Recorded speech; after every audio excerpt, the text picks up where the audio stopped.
Comme dans nos villes modernes densément peuplées, les urbanistes de Pompéi ont dû trouver des solutions pour gérer ce flux de personnes et de véhicules qui encombrait les rues. De larges trottoirs bordent les grandes rues commerçantes et permettent aux promeneurs d'être à l'abri des chars roulant sur la chaussée.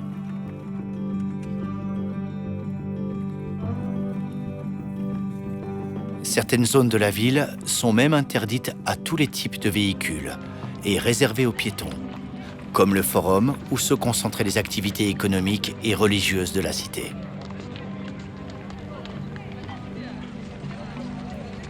On y a aussi construit des passages pour piétons faits de gros blocs de basalte espacés les uns des autres pour s'adapter à la largeur des essieux des chars.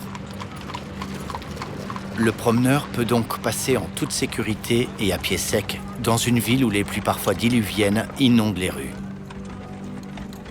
Et ce dispositif urbain a un impact sur la conception même des chars qui se déplaçaient dans la ville. Nous devons imaginer un char roulant entrant dans la ville, faisant passer son essieu au-dessus de ces blocs de pierre et ses roues passant de chaque côté. Ça comprime le trafic à cet endroit. Et progressivement, ça crée ces ornières qui sont fréquentes dans les rues de Pompéi.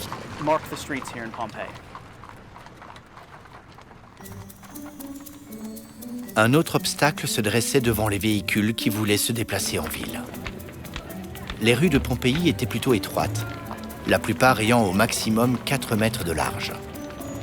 Les croisements de ces rues laissaient donc peu d'espace aux véhicules pour manœuvrer, et les virages étaient souvent difficiles à négocier.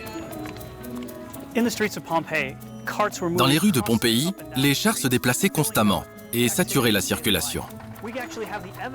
Il est prouvé aujourd'hui qu'il existait ici un système de circulation à sens unique. Nous pouvons nous arrêter à cette intersection pour observer la façon dont les chariots avançaient et creusaient des ornières.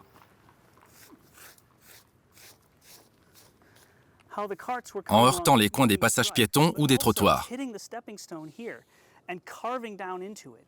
Ça nous montre qu'il y avait souvent des contacts entre les chars et les bords de la chaussée. Mais regardez ici. Grâce à cette marque, nous pouvons voir dans quelle direction le chariot se déplaçait. Imaginez une roue géante frappant cette pierre.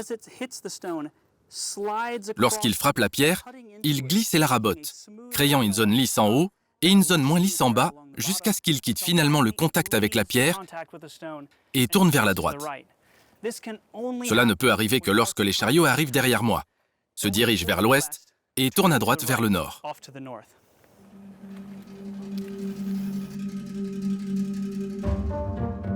La reconstitution virtuelle de la structure du char de Civita Giuliana prouve pour la première fois que les Romains avaient inventé une nouvelle solution technique pour compenser les difficultés de ces virages.